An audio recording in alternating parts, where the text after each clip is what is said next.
Don't drink your calories.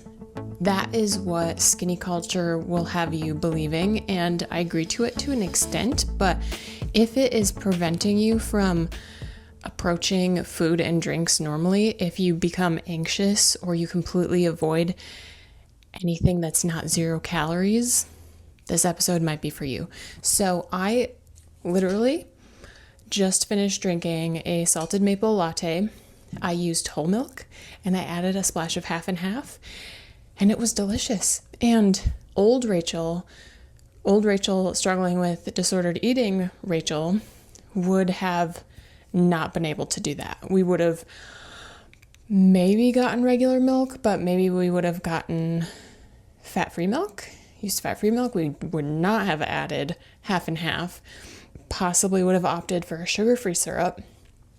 And I know that there's a lot of people, if you're struggling with your relationship with food, coffee is like its own topic, because, and I'm not saying this to help you because you probably already know this, caffeine is a natural appetite suppressant. However, it is not supposed to be a tool and something that replaces food. Food is literally there to give you energy and nutrients. Food is not something to be avoided. But coffee should not be something that stands in for food. It should be something that you drink because you like it, and you are allowed to drink it the way you like it. I honestly don't care for the flavor of black coffee. And there was a time when I was really unwell where I tried to drink black coffee with some sugar-free syrup, and it was gross, but it was like I was forcing myself to do it. And then as I healed my relationship with food, I was totally okay with drinking 1% milk, then 2%, then whole milk, because I like the flavor of whole milk. I like the flavor definitely better than skim milk, but better than 2% or better than 1%, and definitely better than 2%. But it's because it actually tastes better to me.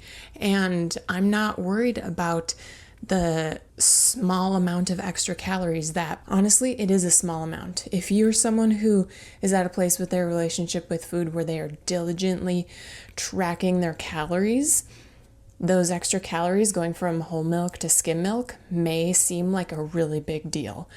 However, your food choices, now, again, this is for someone who's struggling with their relationship with food. If you're tracking calories for any other reason, this is not going to apply to you in the way that I'm intending for it to.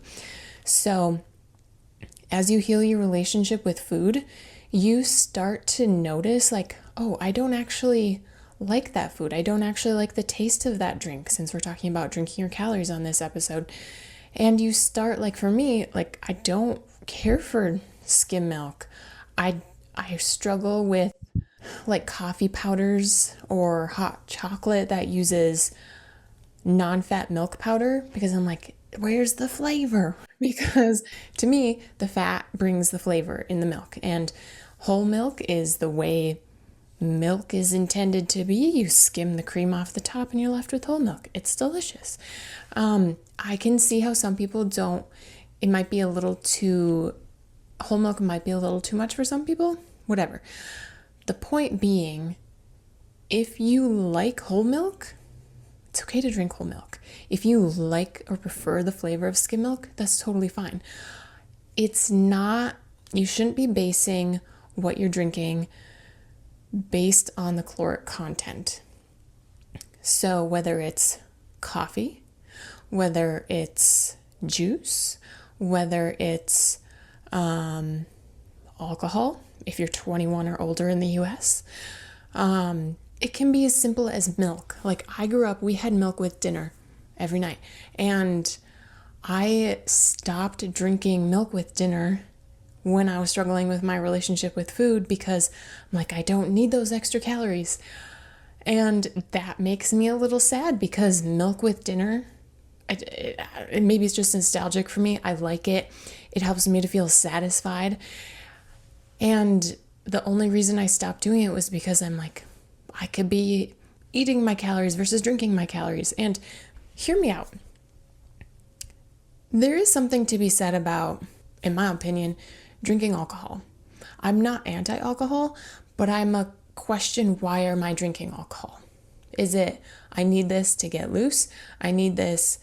And if you're saying, I need this, take a step back, analyze the situation. If it's, I have a drink now and then to celebrate something, or I'm hanging out with my friends and we're hanging out at home, where we have a safe way to get home, etc., etc. I'm not anti-alcohol, but those calories, if you are drinking a lot, those are literally empty calories. They bring you no value. Now, my iced latte also brings me little value. I have protein, a little bit of protein from the milk, but I'm not relying on that for my nutrients. That's just, it's a fun drink. It gives me a little bit of an energy jolt to prep, like use it as pre-workout before a workout. Use it as after I talk with you guys, I'm going to go cut the grass. So a little bit of caffeine motivation to do the next thing. And so there is something to be said about sometimes drinking things have no value, whether it's alcohol, whether it's pop, whether it's juice. Those three things have little to no value. Now, pop versus diet pop. You should be able to drink whichever you want. If you are strictly, I put up an episode, was it earlier this year, about, I had changed my mind about drinking diet pop. Previously, I had thought, if I can't bring myself to drink regular pop, I'm definitely not drinking diet pop, because I still am not a fan of fake sugars, but I can't bring myself, I struggle to drink regular pop because there's like no value to it. So I would split like a can of pop with someone. I have no issue. Or like on a special occasion, having a can of pop, no problem. For me, I'm not someone who has a hankering to drink pop all the time or juice all the time. One, I don't keep it in the house. Two, growing up, pop and juice were a special occasion thing. So it's not something that I felt that I missed out on. And it's not something that I am constantly craving.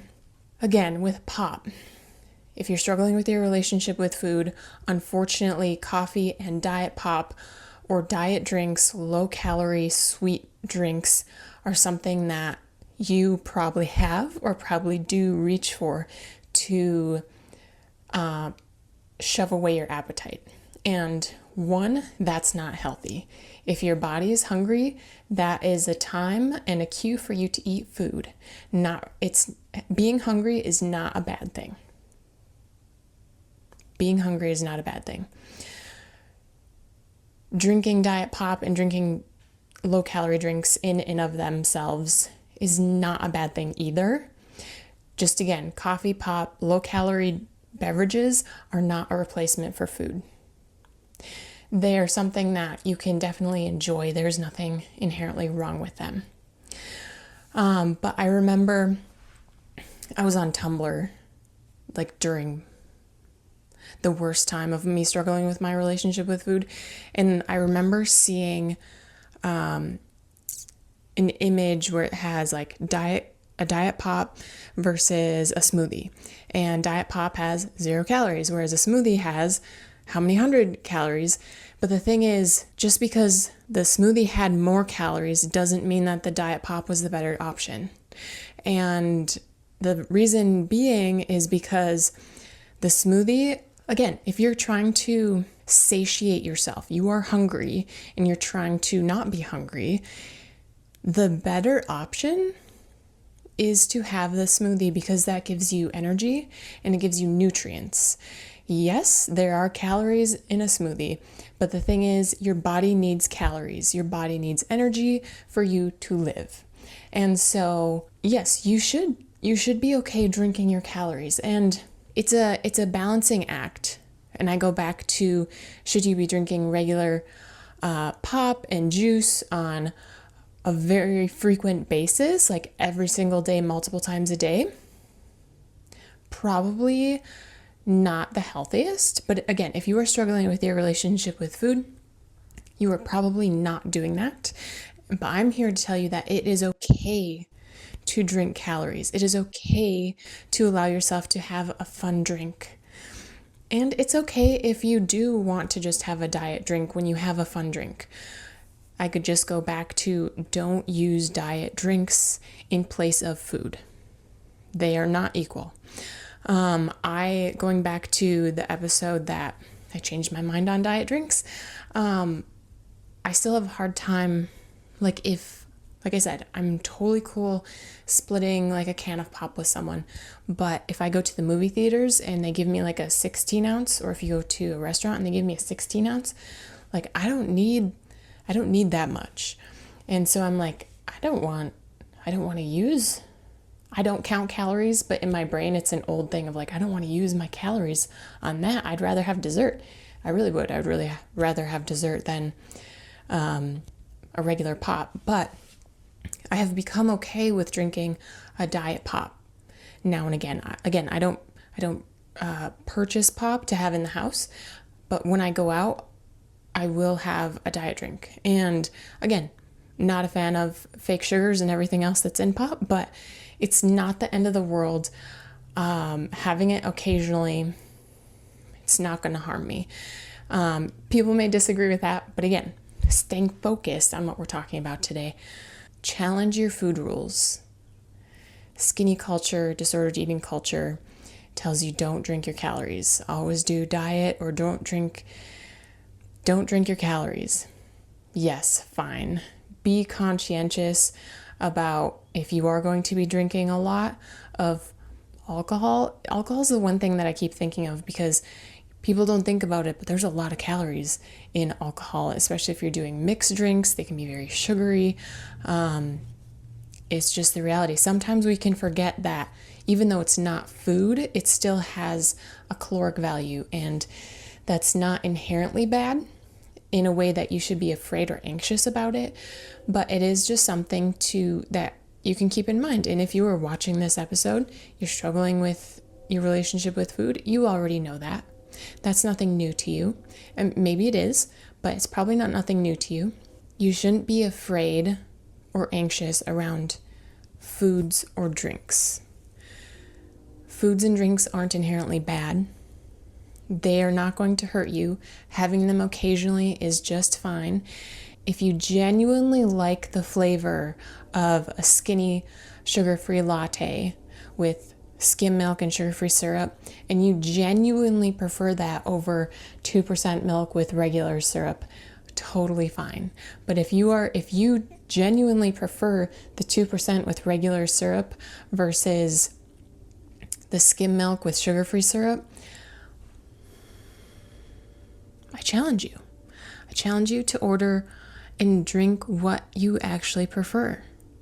If you actually prefer the flavor of regular pop versus diet pop, choose regular pop. If it is something that if you're using diet drinks as a crutch right now and as a substitute for food, I challenge you. Your health and well-being are so important. And gaining weight can be scary. And not feeling like you can control yourself around food is scary. I have been where you have been if you are using diet drinks as something to push away your hunger cues. Life is so much more fun and enjoyable, and the freedom you feel on the other side of this battle you're in with your relationship with food, it's so much better on the other side. It's so much better. It's a hard journey, healing your relationship with food and reconciling with drinks, and drinks having calories, liquids having calories. That can be very hard I don't know how to eat normally again. I don't know how to reintroduce caloric drinks into my diet again. You'll get there. I don't have all the answers. I am not an expert, but I have been where you've been to one extent or another. And like I said, I still struggle when I go out to order a regular pop. Usually I'll just get water. Sometimes I'll get an Arnold Palmer. But in the past couple months, honestly, I go to the movies very rarely. I go out for dinner very rarely. And so it's only been 2 or 3 times where I've gotten a diet pop versus water or something else. And I have peace with that decision. I'm not using it to subdue my hunger cues. But again, it's just, there's so much freedom on the other side of your struggle. And I don't know how long it's going to take you to heal. I don't know what's going to help you to heal. But I encourage you to explore that. Maybe you go back through some of my podcast episodes and see if I cover any topics that may give you some insight. Maybe I'll leave 2 or 3 links to some eating disorder websites that have some free resources if you are looking for help. Because it's been a long time, and I don't do it often, but mourning the years that I struggled with my relationship with food because I missed out on a lot. I was so in my head. I was so just self-focused because I was always thinking about my body. I was thinking about food, and I was not a happy person. That time in my life man, you really are missing out on life when all you can think about is your body and food, and maybe exercise too, which goes in line with your thinking about your body all the time. I know you may feel like you're never going to come out of this, but you are going to come out of this.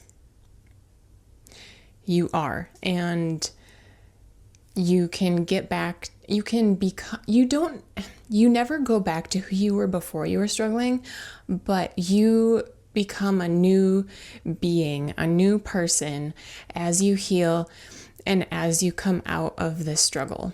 And by the grace of God, I was able to. I unfortunately did not ask for help, and I struggled for many, many, many, many years. And I don't want that for you. So if you need a community of encouragement for you to heal your relationship with food, I encourage you to subscribe or follow wherever you're listening, YouTube or podcast. And my hope is that I can just be an encouragement for you along your journey. So again, I challenge you to challenge your food rules and think about when you're drinking your calories, you're allowed to, and make sure you drink what actually tastes good and not just what you think you should. Maybe you go for a latte versus a black coffee next time. Maybe you go for a smoothie for breakfast versus just coffee for breakfast. Maybe you try a regular pop next time you're out. Just once. Just once. Give it a try. I'm over here cheering for you guys, and I'll see you guys in the next episode. Thank you so much for being here today.